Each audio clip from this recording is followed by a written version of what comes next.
All right, we're gonna continue with this. I think we're in the middle of this right here. For the evil about which you ask me has been sown, but the harvest of it has not yet come. If therefore that which has been sown is not reaped, and if the place where the evil has been sown does not pass away, the field where the good has been sown will not come. For a grain of evil seed was sown in Adam's heart from the beginning, and how much ungodliness has produced until now, and will produce until the time of threshing comes.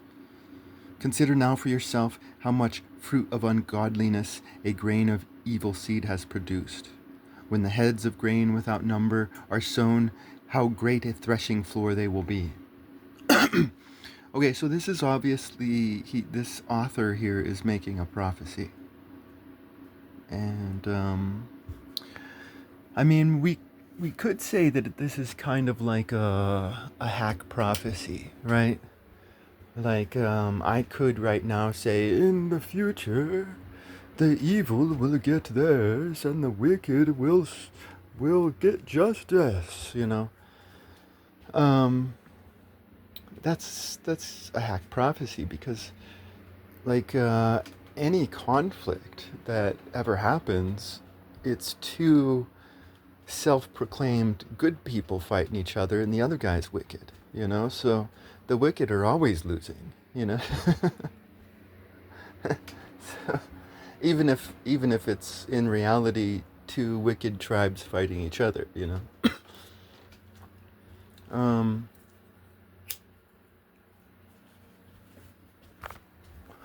but yeah, I mean, there's clearly a prophecy happening here. Um,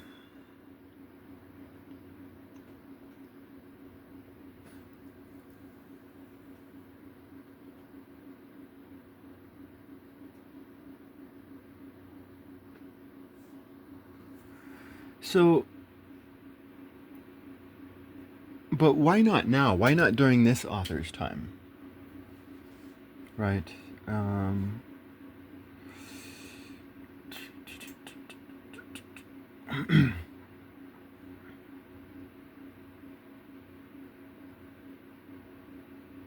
I mean, this is an interesting line right here. If you are alive, you will see, and if you live long, you will often marvel, because the age is swiftly is hastening swiftly to its end.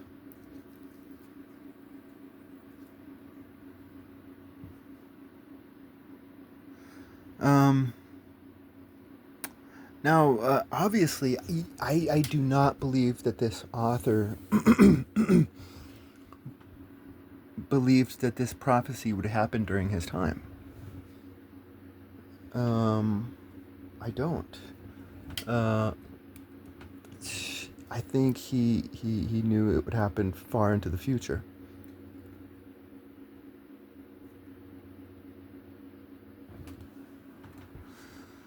But why then would he say, "If you are alive, you will see. If you live long, you will often marvel, because the age is, la la la." Why does he say that?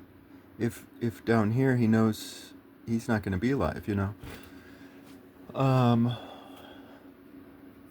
I don't know. Not people nowadays talk about trying to extend human life as much as possible, and there is this theory that some of these people knew how to live in such a way to extend their body's life.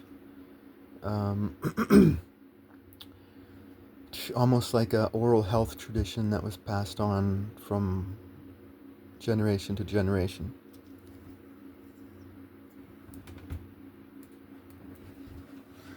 But I don't know. That is interesting. But for it will not be able to bring the things that have been promised to the righteous in their appointed times, because this age is full of sadness and infirmities. So that right there, the sadness and infirmities, is a criticism of the righteous, right? Again, what type of righteousness is this author? This is an author whose God pities the groanings, right? And again, these these righteous are, you know, they might have love in their heart, and they might have justice, and, you know, they love courage, and they love good law, and whatever, all the good stuff. But at the end of the day, he's calling them weak ass bitches. And there will be time in the future where the good men wake up, and they will,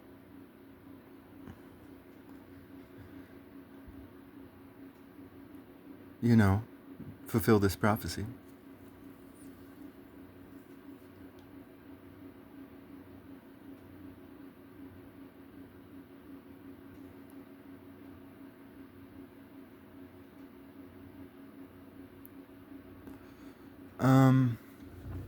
Yeah, no, let's keep going. I don't even know how long this book is.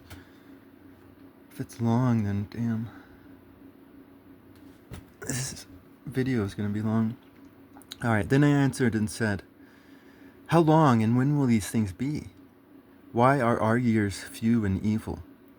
He answered me, "You do not hasten faster than the Most High, for your haste is for yourself, but the Highest hastens on behalf of many. Did not the souls of the righteous in their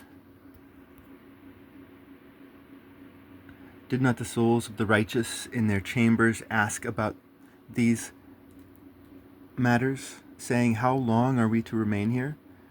And when will come the harvest of our reward?" And Jeremiel, the archangel, answered them and said, "When the numbers of those like yourselves is completed, for he has weighed the age in the balance, and measured the times by measure, and numbered the times by number, and he will not move or arouse them until that measure is fulfilled."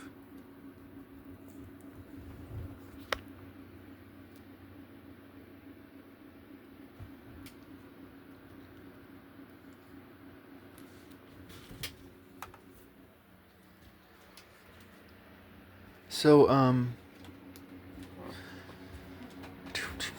again, I think we have to go back to these Canaanite gods. Like, who were they? The Canaanite gods were kings and aristocrats.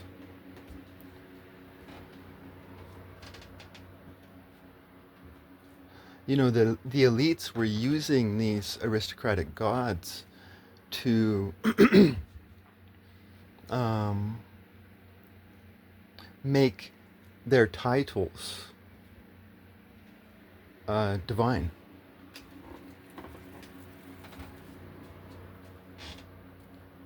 I mean, really, you could say that the Canaanite religion was a trick by the elites.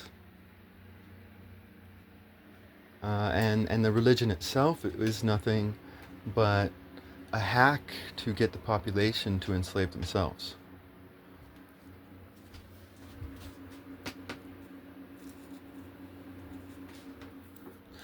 But what do we see from this, the God of this author of this text?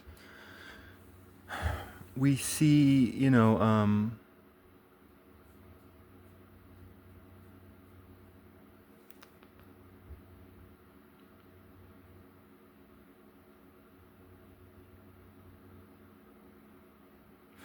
that he we see that he has weighed the age in balance, and measured the times by measure, and numbered the times by number, and he will not move or arouse them until that measure is fulfilled. So this is a God who is allowing us our freedom.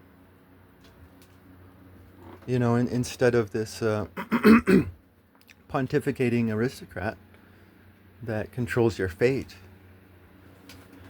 you have a God who's allowing us our freedom. And how does he measure this age? right? Because this author is measuring this age right now. And so how does this author measure his own age? He measures his own age by calling the so-called righteous people a bunch of whiners and groaners. He's calling them infirm. They're weak. And they're depressed. Oh, woe is me, the evil man succeeds. And so that's what the so-called good have chosen. That's what they've sown within their own lives. And so that's what they will reap.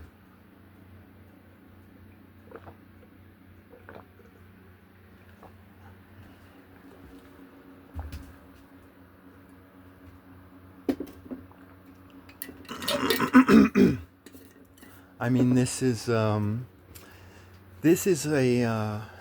God who, by respecting our freedom, is, I think, very clearly a God who is watching us. And, in much the same way we watch movies and shows. He watches us like stories. And every time we love, he is elated. And he admires. Like, this is a God who, by allowing you your freedom, it's all about respect. Right? This is a God who's respecting you. And if you're gonna groan, then you're gonna get what you deserve. I mean, again, he keeps calling these people righteous, but he doesn't believe that they are righteous.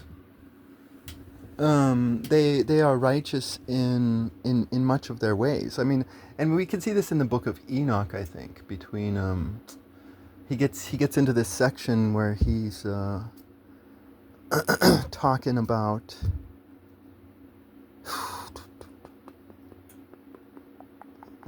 how there are two types of good men.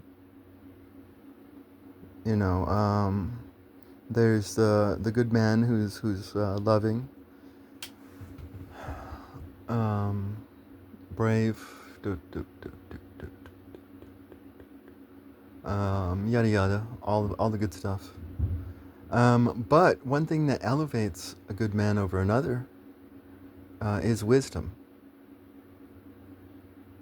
And so he's I mean, these are good people. These are good people. They're just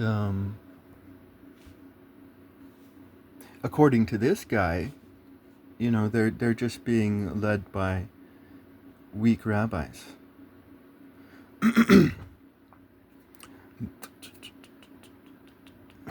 Then I answered and said, O sovereign Lord, but all of us are full of ungodliness, and it is perhaps on account of us that the time of threshing is delayed for the righteous, on account of the sins of those who dwell on earth. He answered me and said, Go and ask a woman who is with child, if when 9 months have been completed her womb can keep the child within her any longer. And I said, No, Lord, it cannot. And he said to me, In Hades the chambers of the souls are like the womb. For just as a woman who is in travail makes haste to escape the pangs of birth, so also do these places hasten to give back those things that were committed to them from the beginning. Then the things that you desire to see will be disclosed to you.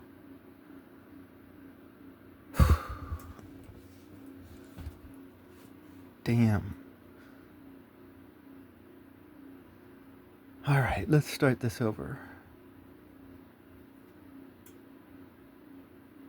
All of us are in full godliness.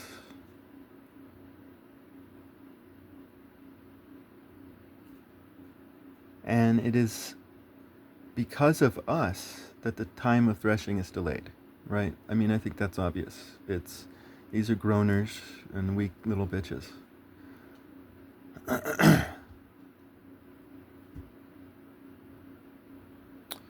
And then we get to this angel who's being a arrogant little jerk. Go and ask a woman who is with child when her 9 months have been completed, her womb shall not. No, Lord, it cannot. I love some of these exchanges because, like, he's asking like an obvious question. Anyways, and he said to me, in Hades, the chambers of the souls are like the womb. In hell. So we're talking about hell right now, because again we're up into ungodliness up here. So we're full of ungodliness. So in hell, the chambers of the souls are like the womb. For just as a woman who is in travail makes haste to escape the pangs of birth, so also do these places hasten to give back those things that were committed to them from the beginning. Then the things that you desire to see will be disclosed to you.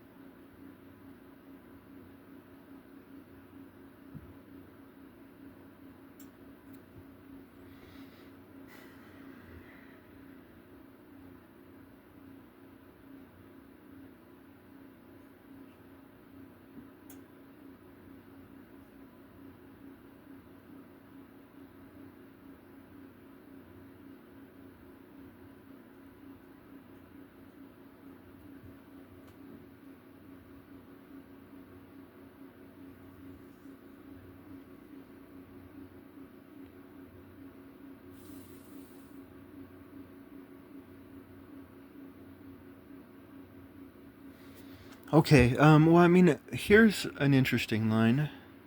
That these places are going to give back those things that were committed to them from the beginning.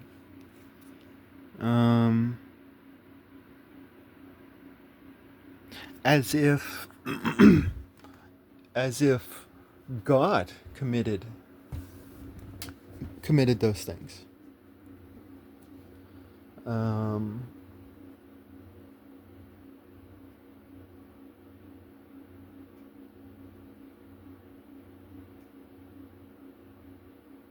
So I don't know. It kind of looks like this is a God who is in control of heaven and hell.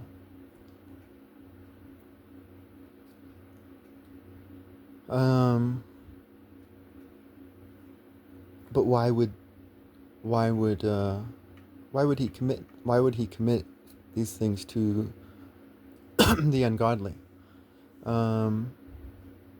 And again, I think it just goes back to this righteousness discussion. I think righteousness is a key concept in this book. They're just simply more righteous. And this is a God of respect. And if those who are, the earth is given to those who act.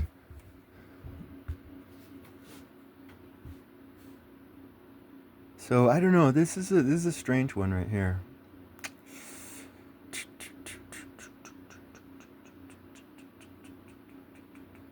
Then the things that you desire to see will be disclosed to you.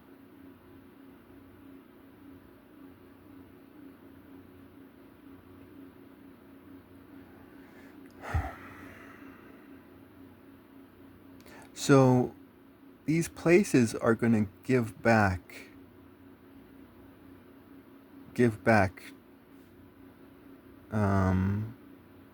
because like you have the earth and then you have Hades, and these creatures in Hades have control over certain spaces on earth. It seems like it's what's going on. And now they have to give them back, right? And but they're hastening to give them back. So why would because you'd think they would want to keep them.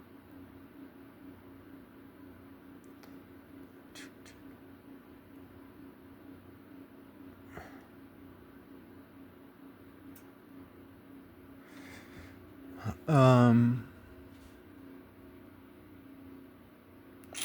I don't know. What do you guys think? Doop doop doop. Alright, let's keep going. I answered and said, If I have found favor in your sight, and if it is possible, and if I am worthy, show me this also, whether more time is to come than has passed, and whether for us the greater part has gone by. For I know what has gone by, but I do not know what is to come. And he said, Stand by my right side, and I will show you the interpretation of a parable. So I stood and looked, and behold, a flaming furnace passed by before me. And when the flame had gone by, I looked, and behold, the smoke remained. And after this, a cloud of full water passed before me and poured down a heavy and violent rain. When the rainstorm had passed, drops remained in the clouds. And he said to me, Consider it for yourself, for as the rain is more than the drops, and the fire is greater than the smoke, so the quantity that passed was far greater, but drops and smoke remained. Then I prayed and said, Do you think that I shall live until those days? Or who will be alive in those days?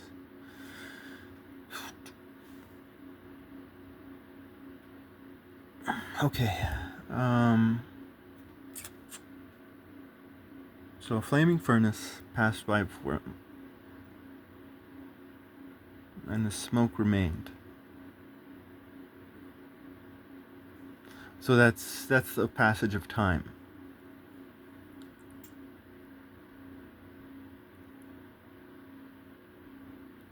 After this, a cloud full of water passed before me and poured down heavy and violent rain. When the rainstorm had passed, drops remained in the clouds.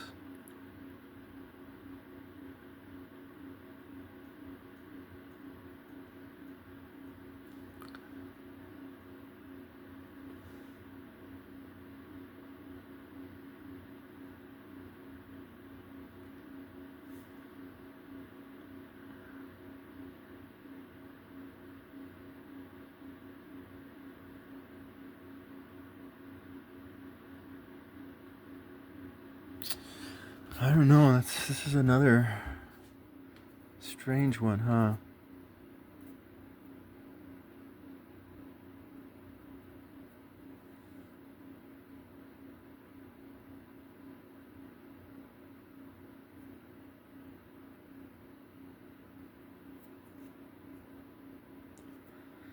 For as the rain is more than the drops, and the fire is greater than the smoke, so the quantity that passed was far greater, but drops and smoke remained.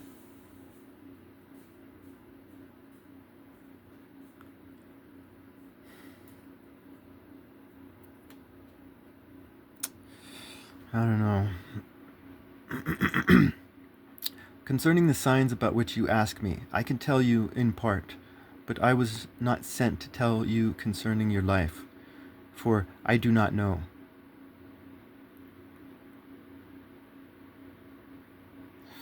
Now concerning the signs, behold, the days are coming when those who dwell on earth shall be seized with great terror, and the way of truth shall be hidden, and the land shall be barren of faith.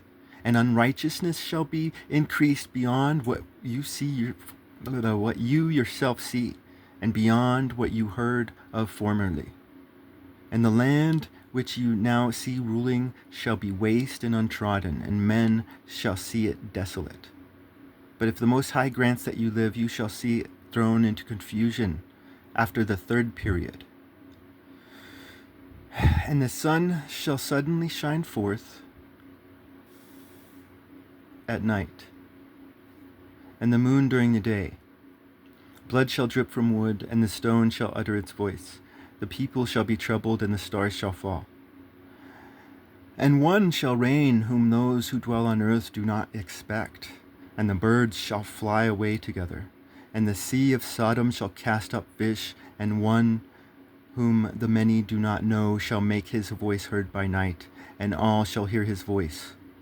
There shall be chaos also in many places, and fire shall often break out, and the wild beasts shall roam beyond their haunts, and menstruous women shall bring forth monsters. And salt water shall be found in the sweet, and all friends shall conquer one another. Then shall reason hide itself, and wisdom shall withdraw into its chambers, and it shall be sought by many, but shall not be found. Unrighteousness and unrestraint shall increase on earth, and one country shall ask its neighbor, has righteousness? Or anyone who shall hope? Wait. Has righteousness or anyone who does right passed through you? And it will answer, no. And at that time men shall hope, but not obtain. They shall labor, but their ways shall not prosper. These are the signs which I am permitted to tell you. And if you pray again and weeps as you do now, and fast for 7 days, you shall hear yet greater things than these.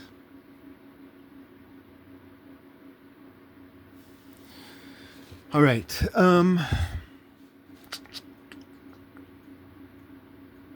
What is this?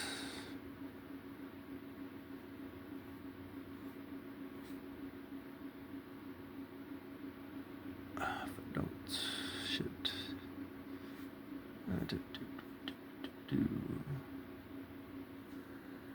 D.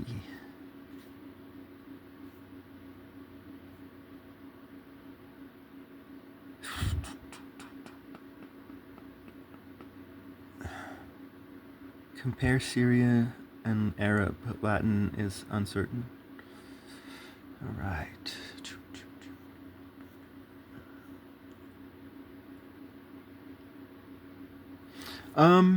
I mean, this is a prophecy of his future. So this is unrighteousness shall increase beyond what you yourself see. So he sees a lot of unrighteousness, right? So the groanings will become worse, the weakness greater. And the third period, that's pretty interesting. That's a pretty interesting phrase right there. It's like he's like breaking future up into periods and ages. I'm guessing each age has a period. So we're in an age right now, and this is the third period. And the sun shall suddenly shine forth at night. So in other words, everything that is in darkness will become revealed. And there will be nothing that is hidden that is now not seen. And the moon during the day.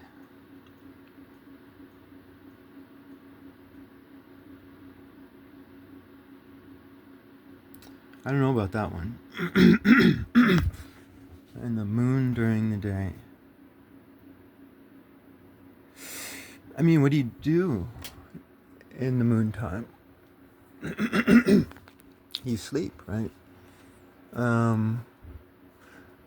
You also maybe celebrate during the moon time. The modern day sleeping habits have not been the sleeping habits of people throughout the ages, right? Modern day sleeping habits are modern, right? They're industrialized sleeping habits, right? Because you sleep and work and sleep and work. A lot of people used to go to sleep at sundown, and then wake up in the middle of the night, and then like chill and eat and talk and have sex, and then go back to sleep again. Apparently, this is what I heard the other day on this video. So if this video is lying, then somebody tell me. But it was just different sleeping habits. So I don't know. I mean, rest and celebration. So instead of the day being filled with toil and drudgery, it is filled with rest and celebration. I don't know. That's just what I'm seeing in that line. But I'm almost running out of time here. Here's just an interesting, silly little thought. He has to fast, right? He's fasting. Now this guy's a poet, right? And so I like to do writing, and I like to You're right. But when I write, a lot of times I won't eat in the mornings when I'm writing, right? And sometimes I'll put on music, and I'll maybe drink some coffee, or all of these things are stimulating my insights. So by fasting, the the organs that I need to produce biochemical emotions and passions are healthier. So if I'm eating a lot, then the tools that I need to write, my organs are not going to work. So by fasting, this guy's putting his body into a higher internal state where his organs are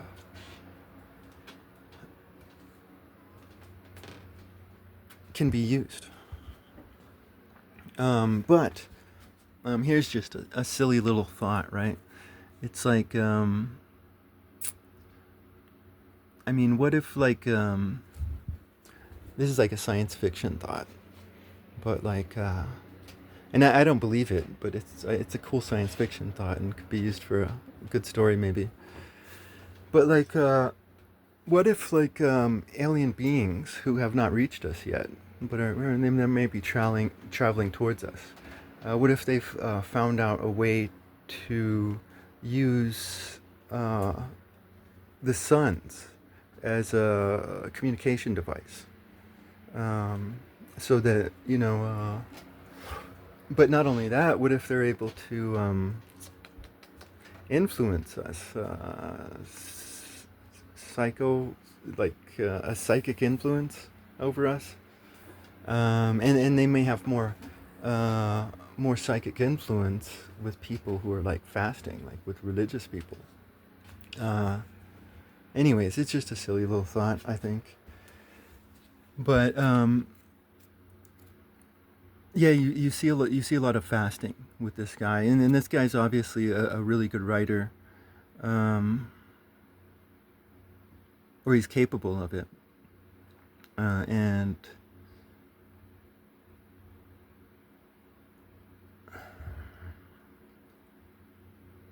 but I'm out of time, so goodbye.